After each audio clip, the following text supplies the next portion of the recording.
The North Carolina Women Business Owners Hall of Fame was created to honor North Carolina's most successful female entrepreneurs and advocates, individuals who have made significant and enduring contributions to impact women's entrepreneurial development in North Carolina.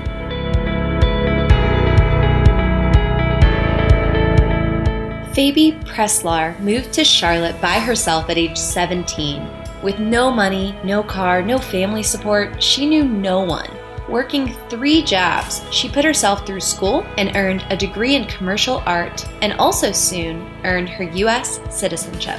Today she is the founder and president of Spark Publications, a 21-year-old independent publishing firm.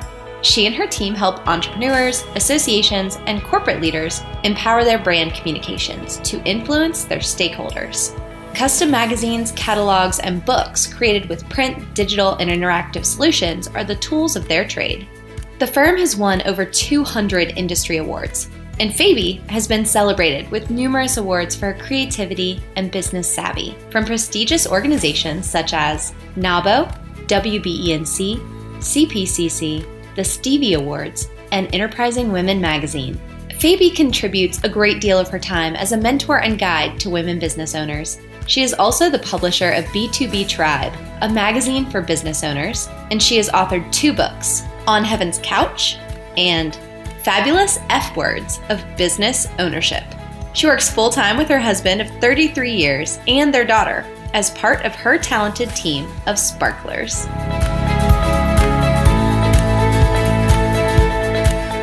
Andrea Harris's life has been dedicated to overcoming barriers to economic growth and opportunity. Growing up in the rural community of Henderson, North Carolina, during the heart of the civil rights movement, she had seen more than her share of inequality. So after graduating from Bennett College, she chose to become a community organizer rather than attend graduate school. 2 years later, at only 23, Harris became executive director of a community action agency in Henderson. She was the youngest community agency director in the nation. 6 years later, her work through the Regional Office of Community Services, representing lower-income older adults throughout the Southeast and Washington, helped the participation levels of minority and elderly in conferences on national aging policy more than tenfold. In 1986, she and 2 colleagues co-founded the NC Institute for Minority Economic Development, a nonprofit organization dedicated to supporting minority and women businesses. There were then fewer than 30,000 minority businesses in North Carolina. Today, there are more than 132,000. She said, "Investing in populations with limited net worth is far less costly than the negative social consequences of economic isolation. We must work towards widely shared prosperity as an economic imperative."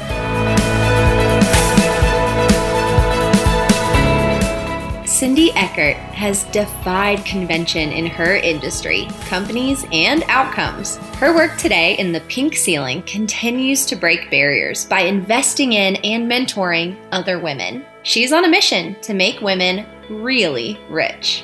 You cannot miss Cindy. Everything she touches turns to pink. Over a distinguishing career in healthcare, she has started and sold 2 businesses for more than $1.5 billion.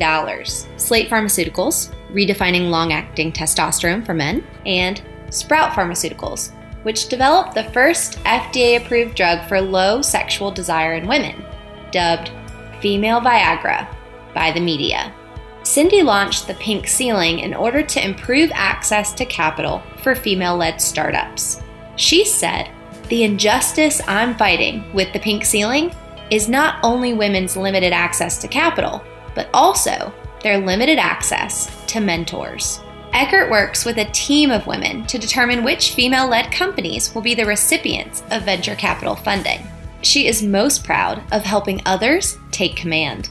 The Pink Ceiling's affiliated incubator, called Pinkubator because of its female focus, is located in Raleigh, North Carolina.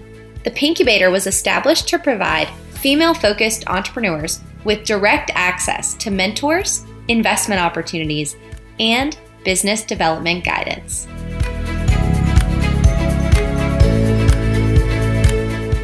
Ashley Thomas is the founder and executive director of Bridge 2 Sports, a nonprofit that is dedicated to creating life-changing impact for people with disabilities through the power of sport. Ashley was born with spina bifida and lives her life as a person with a disability, but her disability has not stopped her from being an active participant in life.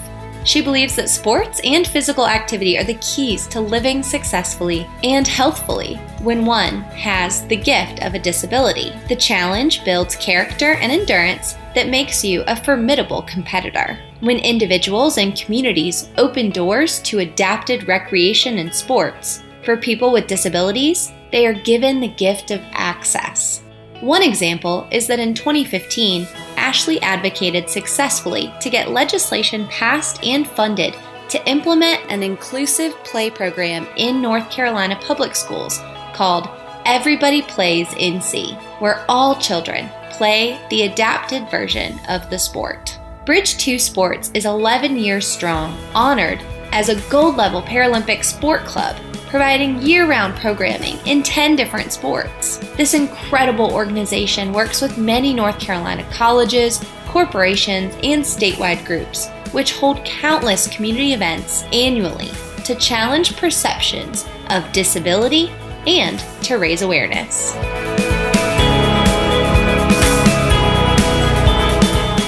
For Ann Bailey, or Mama Ann as she is known, life was difficult. But she decided that hard work was the best remedy for hardship. When she met Clyde Bailey, Sr., a love story began. Together, the couple opened Bailey's Fine Jewelry in Rocky Mount in 1948. Neither had any real business experience, but growth happened quickly, and Bailey's Fine Jewelry moved into a bigger space in 1962. The store was just 11 feet wide and 100 feet long, but it was always busy. It became the largest Timex dealer in the Southeast. Tragically, Clyde Sr. died when he was only 46 and propelled Ann to become the first female business owner in Nash County. All the men in town had bets on when she would go out of business, but Ann's response was simply, "They don't know this girl." Ann Bailey still holds a leadership role in Bailey's Fine Jewelry. Today, Ann's children and grandchildren run most of the day-to-day aspects of the business, but she's still the family matriarch, gives her opinions loudly and clearly. Because of Mama Ann, Bailey's Fine Jewelry has 4 locations in North Carolina, including the state's largest jewelry store, an 11,000 square foot location in Raleigh's Cameron Village.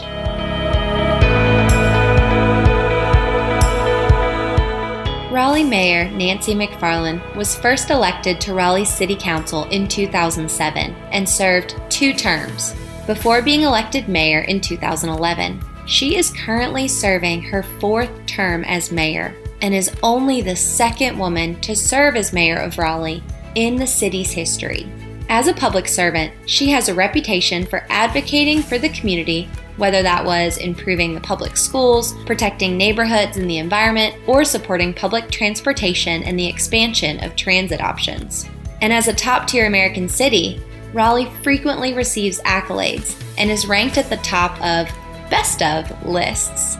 Under Mayor McFarland's leadership, Raleigh's reputation as one of the best places to live, work, and play in the country has only grown. As mayor, she has led efforts to expand public transit, update the city's Unified Development Ordinance, protect the state's natural resources and environment, support small businesses and entrepreneurs, and champion the arts. She was also instrumental in the city's purchase of Dorothea Dix Park. Mayor McFarland is committed to maintaining Raleigh's reputation as one of the best places to live, learn, work, and play in the country, and in securing Raleigh's future as a leading 21st century city.